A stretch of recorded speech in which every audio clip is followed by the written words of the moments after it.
Okay, hi everyone. This will be our last lesson, mechanism lesson. And I hope that for the past two lessons you have viewed the videos and understood a lot about mechanisms. And we're going to cover the last mechanism as part of the three lessons we have so far. The lesson objectives will be probably be able to identify the different types of cam profiles and describe the respective output motion of the followers. So I'm not sure how many of you have come across these cam and follower mechanisms before. So it's going to be very interesting to know how this cam and follower actually works as a mechanism. Right?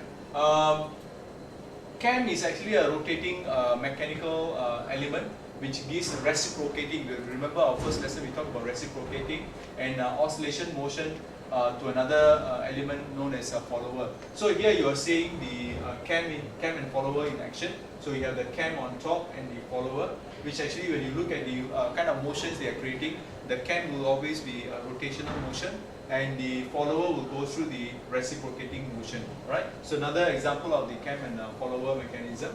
And cam and follower have a point or line contact which is maintained by an external force generally provided by a spring or sometimes the weight of the follower itself when it's sufficient, right?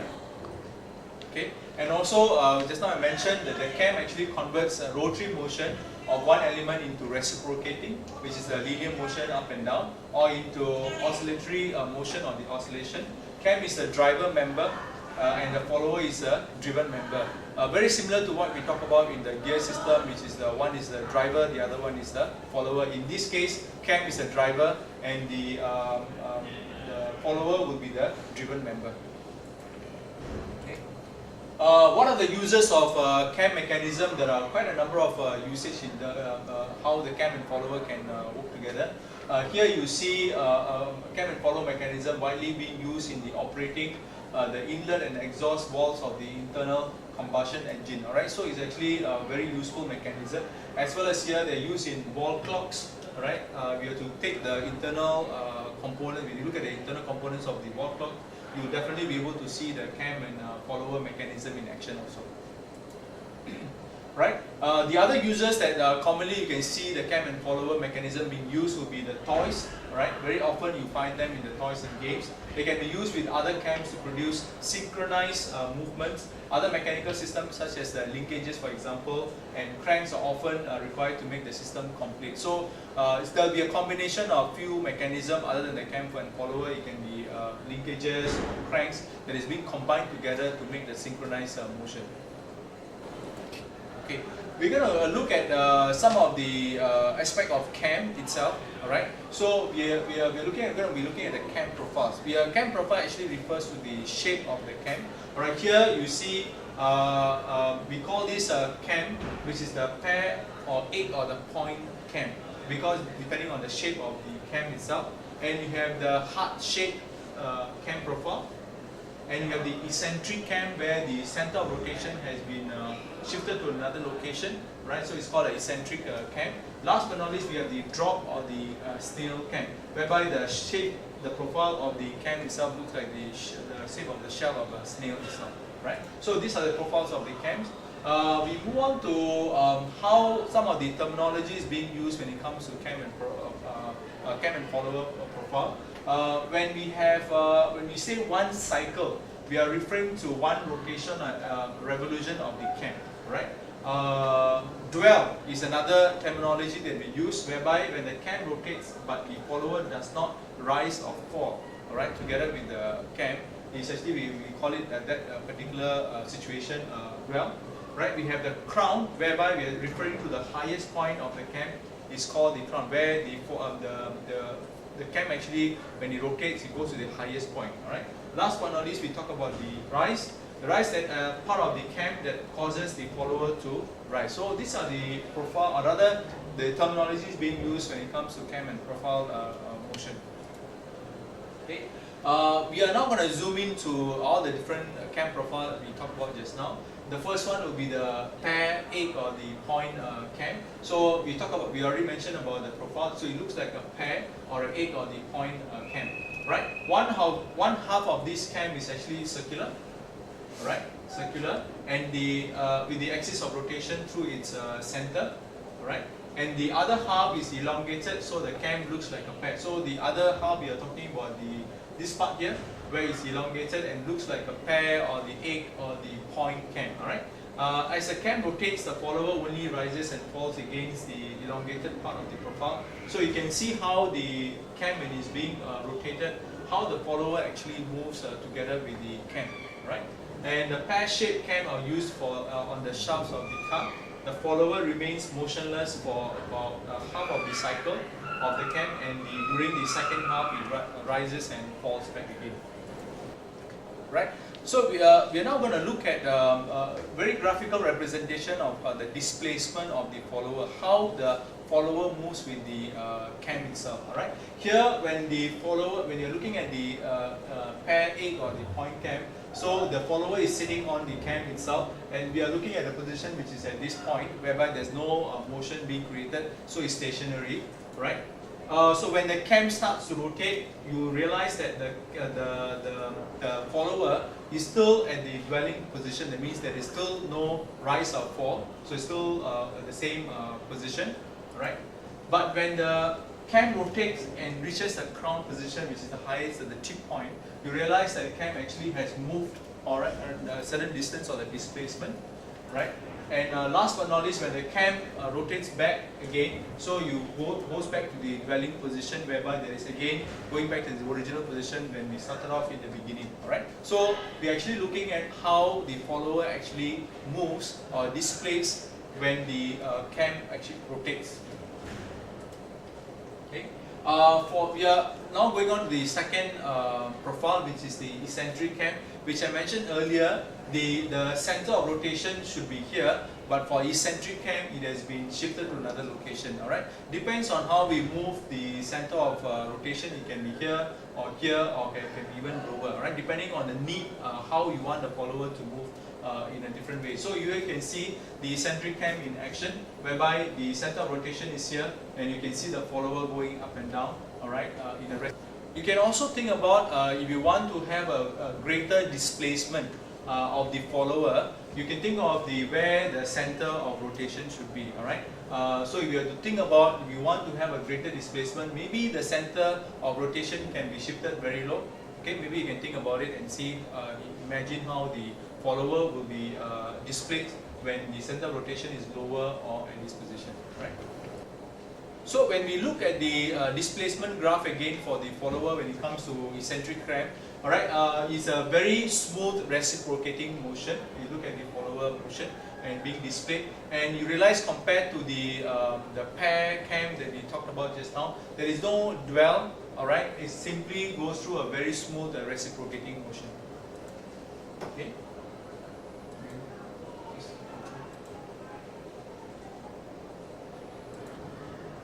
Right. The next cam we are looking at is actually the snail and drop cam, which I mentioned just now that the shape of the profile looks like the shell of the snail. Alright, so it's a very special cam because the displacement of the follower can be erratic depending on how deep, how is the shape of this profile is. Right. Okay, so here we talk about with the drop cam, the shaft is central in a perfectly round cam which has a chunk being removed. Right, chunk is being removed. Right, the follower will dwell for most of the cycle until it suddenly falls into the removed section, then rises again as the cam regains its circular shape. Alright, so why sometimes we call it a drop cam? Because the follower suddenly drops because of the shape of the cam itself. Alright, the cam is used to give sudden movements, which I mentioned earlier, such as the slowly lifting a hammer in the clock and letting it fall sharply onto a belt. So that actually creates a sound that we required. And changes rotary to reciprocating movement, which we talked about earlier, where most of the cams actually, the change of motion will be rotary to reciprocating. Okay. We're going to look at again the displacement graph for the follower when it comes to the snail cam profile. Right, you can see that most of the situation, most of the time, the follower will be in a dwell position, but at the time when it's going to drop, you can see the sudden drop in the way it is being displayed. Alright, that's why we say this cam snail or the drop cam. Right. So we're going to look at how the when the cam rotates, the displacement actually occurs for the follower. You can follow the red dot as it goes, so you have an understanding. Huh? At the same time, since we are rotating the cam in a clockwise direction, can you imagine if the cam were to rotate in an anti-clock motion, what will be the displacement graph will be? You probably imagine that the follower will not be able to rise and fall in that manner because of the chunk that is being removed. When you rotate it in an anti-clockwise motion, the follower probably will be stuck in this removed section of the cam. So there will not be even a displacement when it comes to rotation of the cam in an anti-clockwise motion. Right? There are times whereby we can actually create a rotation of the cam and convert that motion not to reciprocating by the oscillation motion.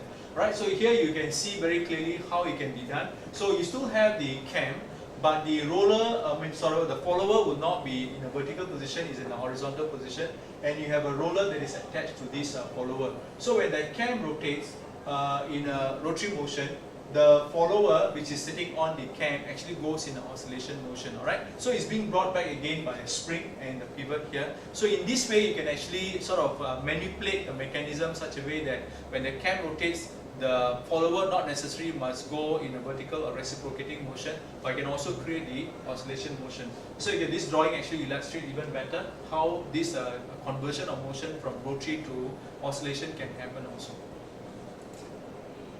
There are other sort of cam profiles. In fact, you can also imagine and create cam profiles depending on how you want the follower to move and up and down. So here you have what we call this profile, whereby the shape can produce 3 ups and 3 downs per revolution. You can imagine if you have a follower here, what does it to create 3 ups and 3 downs per revolution when the cam rotates, and also this shape can produce 2 ups and 2 downs per revolution. Alright, so by changing the cam profile, you can actually create the displacement of the follower depending on how you want it to happen.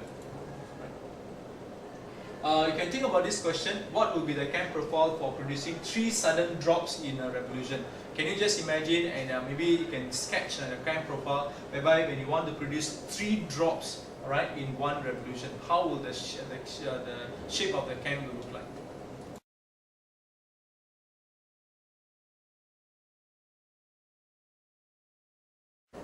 Right, for the last part of the lesson, we're just going to revisit the displacement rotation graph or the displacement graph for the follower.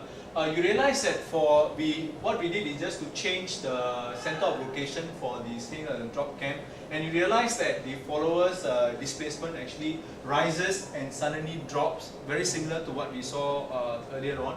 But when we change the center of rotation for the snail and drop cam, you can have a totally different displacement graph. Alright, here is another example of a pair or the egg or the point cam.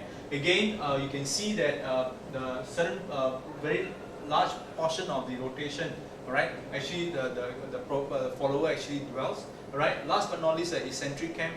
There's no change except I just wanted to see how the shape of the displacement graph looks like when it comes to the eccentric cam.